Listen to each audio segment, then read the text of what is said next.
For the good news that came forth in the just presented address by the Vice Chancellor, let's give the Lord a big hand of praise.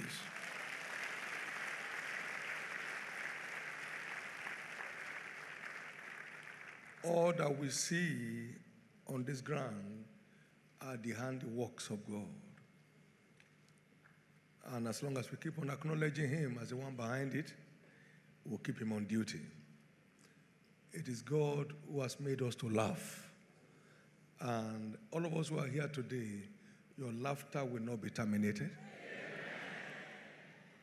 All the parents and guardians who are here today, your laughter today will not be turned to sorrow. None of the graduates today will cause any one of you heartache. You will rejoice at their every remembrance and all the days of our lives. One more time for God's good hand upon the graduates today and upon the university. Help me give the Lord another big hand of applause.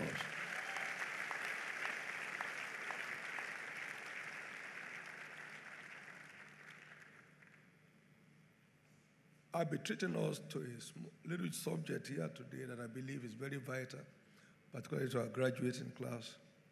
I've called it a wake-up call to a generation on the wrong side of history. A wake-up call to a generation on the wrong side of history. Today we are face to face with a generation bereft of heroes because of the diverse distractions that are yet to be put under control. It's a playboy generation where young people consume a lot of garbage through the social media platform. The majority are busy seeking shortcuts. Many crave to build skyscrapers without any foundation to sustain them. Cybercrime has been on the increase globally as many youths hate the word work. They don't want it. Many want to walk without first crawling. Many have not learned how to walk, but they want to run. Many will not run, they just want to fly. We have an emerging generation on the wrong side of history whose mission is merely to consume and not to produce. I once asked a young man, why are you embarking on a master's degree? Just to have a master's degree. He answered. A lot of young people are pursuing programs and running courses that have no bearing on the future they look forward to having. On the other hand, the majority are not even looking forward to any future at all. Ask many young people today, what do you see in your future, in your tomorrow? Get married, have children, build a house, buy a car, and when you are old, you die.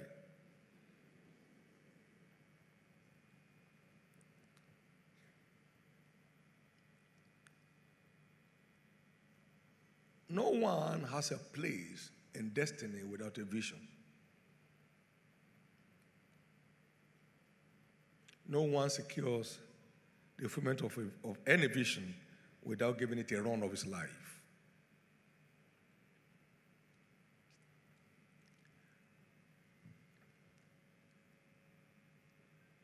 There is a wake-up call, therefore, to an army of sleeping giants, to an army of youths who must wake up to take full responsibility.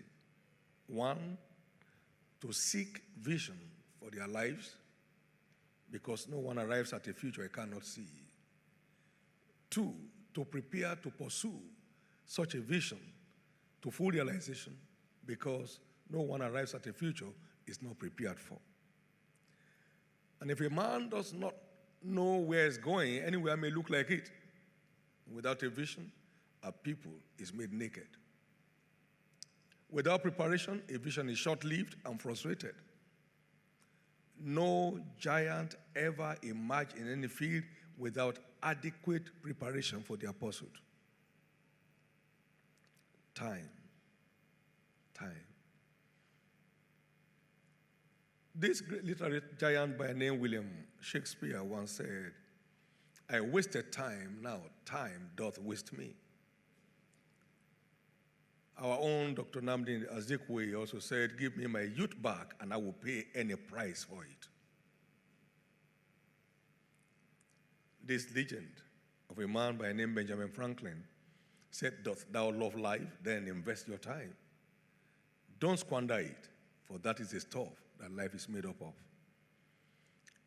As I've often said, life without a vision is an adventure and frustration. And life without a bearing is a burden. Only those who know where they are going ever get anywhere. No one ever arrives at a future he cannot see. Neither does anyone arrive at a future he's not prepared for. Many have also heard me state that praying without planning is playing without knowing, and planning without programming is living in the woods. And programming without pursuit is dining with the dead. There's no future in it. I defined planning recently as programming to secure the present and capture the future. It's a whole lot of job. That's why the enemy is looking for how to steal your time and rob you of your place in destiny. There must be a wake-up to every one of us today.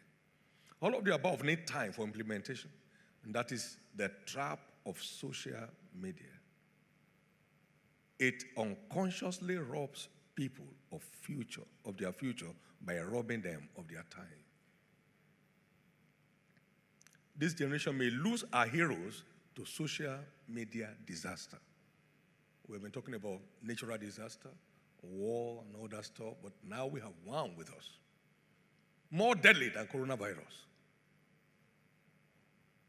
Many innocent destinies have been wrecked. We've never had mental challenges on our campus like we have it this year. Some students contemplate suicide without anything to touch. They are all the garbage that they gather from social media platform. We must wake up from our slumber to deal with this monster. It's a monster. I was told recently of a little girl of about 8. Her parents had to take a tab from her. She went for 2 days non-stop. Today you enter into a home, you find children, don't even know anybody has entered.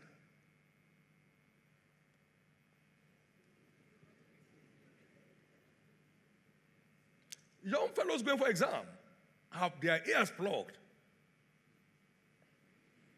When his ears were not plugged, she's below average. Now she's carrying plugged ears, dancing to music on the way to an exam hall. It's as bad as that. It's as bad as that.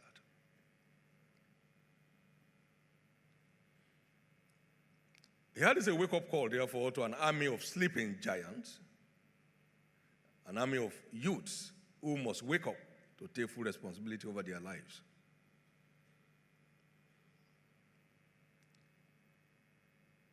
Seek vision for your life, because no one arrives at anywhere he's not prepared for.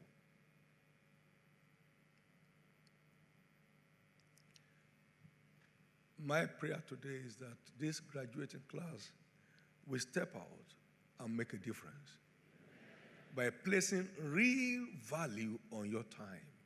Real value on your time. Every fine artwork is a product of fine time investment.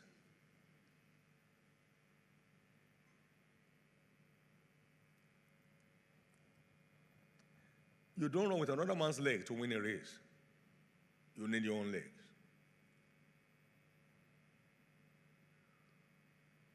You can't engage another man's knowledge to write an exam. You need your own knowledge.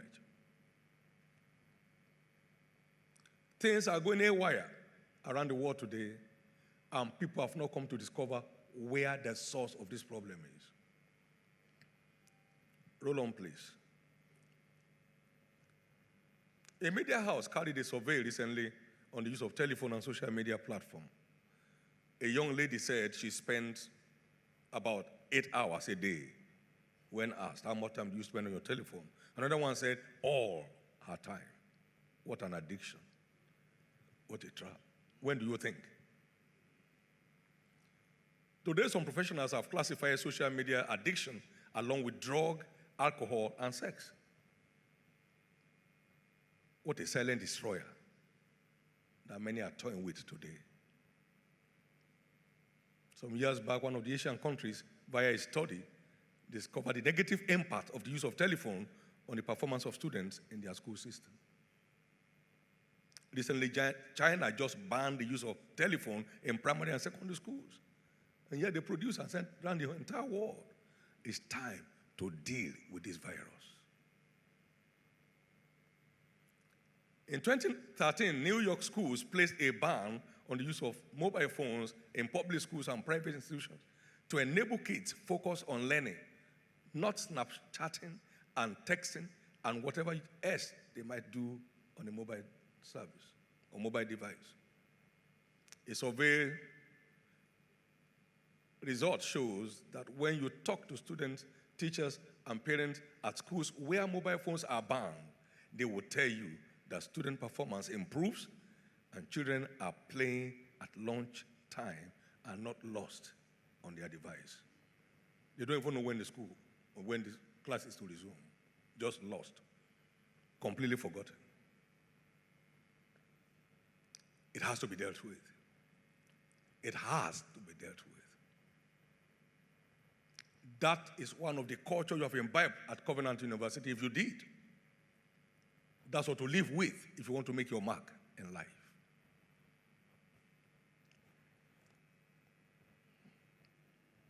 A young man just about 38 by the name Carl Newport, a computer science professor at Georgetown University, has done extensive work on the need to control access to social media platform. His titles include Success in a Distracted World, Very Tough, Uphill Task. Time is not there to make it happen. Digital minimalism, choosing a focused life in a noisy world. It's one of his books, 2019. The Time Block Planner, 2020. And then number 4, The World Without Email, 2021. A lot of precious time is stolen, and willingly so, and unconsciously so. Young people have invested 16 hours minimum on my assignment on daily basis for years. It's showing. You can't get out of life more than what you put into it. It's showing. I've entered shopping mall in Lagos twice. I've been here since '89. I don't have a strange size. I want to buy something, you can go and buy for me. You have no time today, you pay for it tomorrow. Let's look at a few excerpts here before I sit down. Digital minimalization is a philosophy of technology use in which you focus your online time on a small number of carefully selected and optimized activities that strongly support things you value, and then happily miss out of everything else. What a philosophy. The key to thriving in a high-tech world is to spend much less time using technology. You may hate it, but that's the way forward. I only hope that this generation will have zero number of heroes when the history is being written. Somebody has said between now and between 50 and 100 years, we'll know the negative impact of this social media addiction. It's time to review. The tycoons of social media must stop pretending that they are friendly, not gods, building a better world, and admit that they are just tobacco farmers in T-shirts selling an addictive product to children.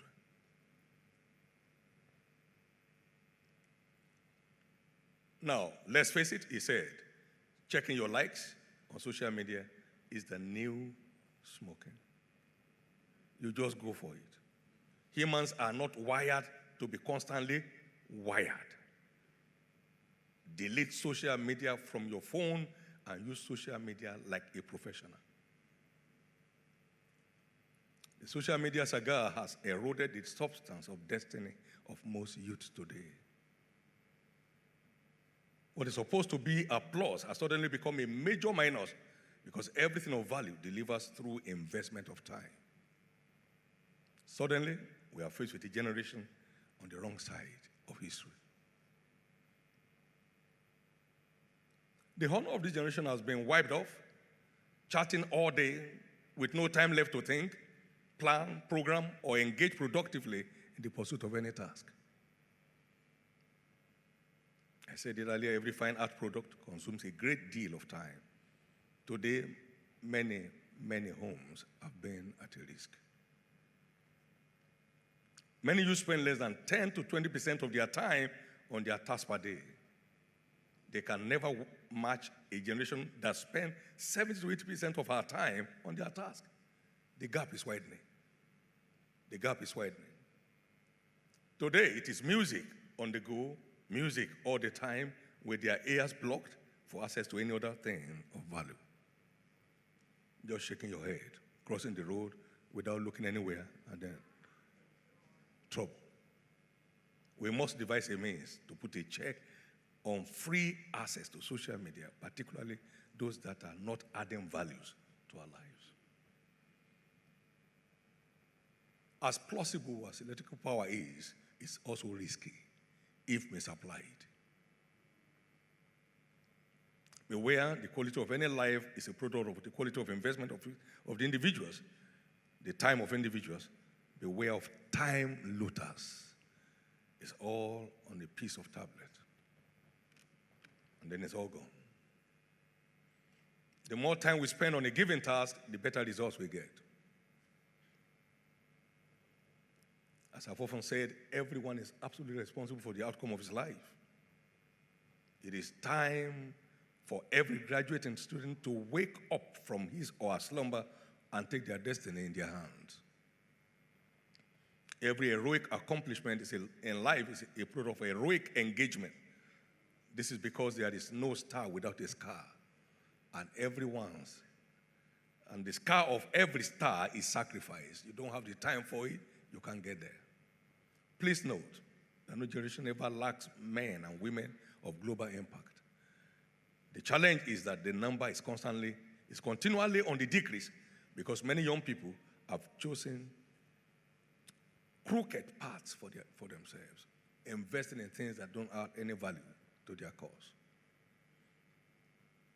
One Beverly series once said, there are no shortcuts to anywhere worth going. My prayer, like I've always said, is that each of you will soar higher than anyone you may have seen in the course of your adventure in life by engaging the best of your time in the pursuit of your assignment. Paul the Apostle once admonished, wherefore lift up the hands that hang down, and the feeble knees, and make straight paths for your feet. No crooked way can get there. Lest that which is lame be turned out of the way, but rather let it be healed. There is nothing in doing nothing. Nothing works without someone at work. Only hard workers ever become high flyers.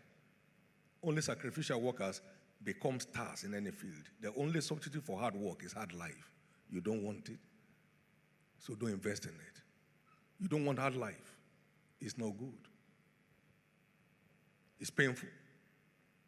The world operates a seed time and harvest system, and no one can get out of life beyond what he or she is willing to put into it.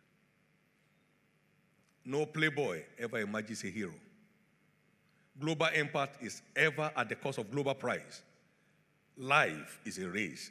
Everyone should get on the track, ready for the run of their life. You're living here now, and nobody will wake you up. Nobody will say it's time for lecture. You are going to be on your NYC program. You may sleep till forever. You may be on your telephone for 10 hours a day, 20 hours a day. No time to pray, no time to study, no time to plan. You come out of NYC, you just wonder, did I go to school? It's all eroded. That will not be you. I'm only looking for you somewhere up there. I want to lift my eyes and see you up there. Not down here. Not down here. That's where you are going. And you will get there. Life is warfare, not a playfair. And that's why no playboy ever emerges a giant. Wake up to locate God's vision for your life. Engage in strategic planning on how to approach your quest to see your vision come to pass.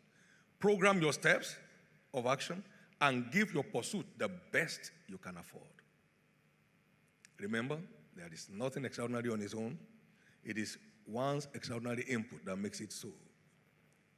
Strive to go beyond your best, as may be demanded in your pursuit from time to time. God once told me the top is open and free, but everyone has to make his way there. You look into the sky and there seems to be no flying bird, yet the sky is filled with billions of birds. That shows you there's space for you.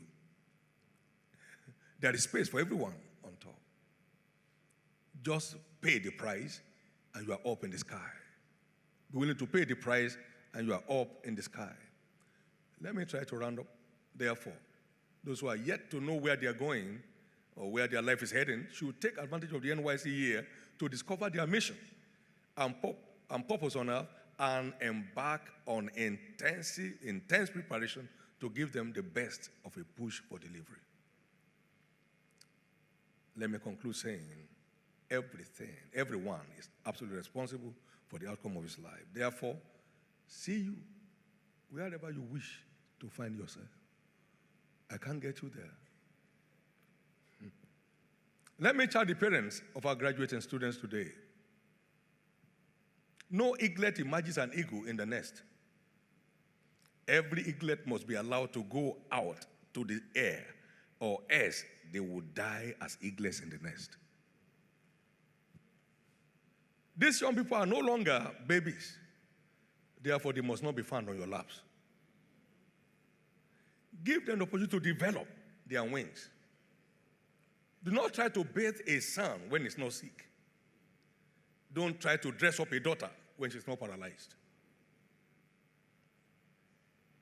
Give your sons and daughters or worlds the opportunity to develop their wings, and I know that many will soar much higher than their parents.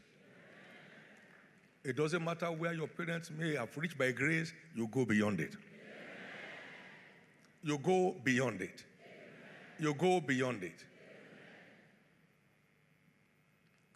Nursing a grown-up son or a daughter is faith parenting. Hold them up in your prayers, but don't put feeding bottles in their mouth. Finally, to our graduating students, you must get out of the nest so you don't destroy your colorful future. Continue to honor your parents for their unfathomable investment in providing quality education through their hard work and sacrifices. Strive to do them proud by taking full responsibility for the future you desire to live in. Again, I wish you the best you wish yourself. I'm waiting to hear good news as I hear from many Covenant University graduates who are doing exploits in their various pursuits. Thank you, and God bless you.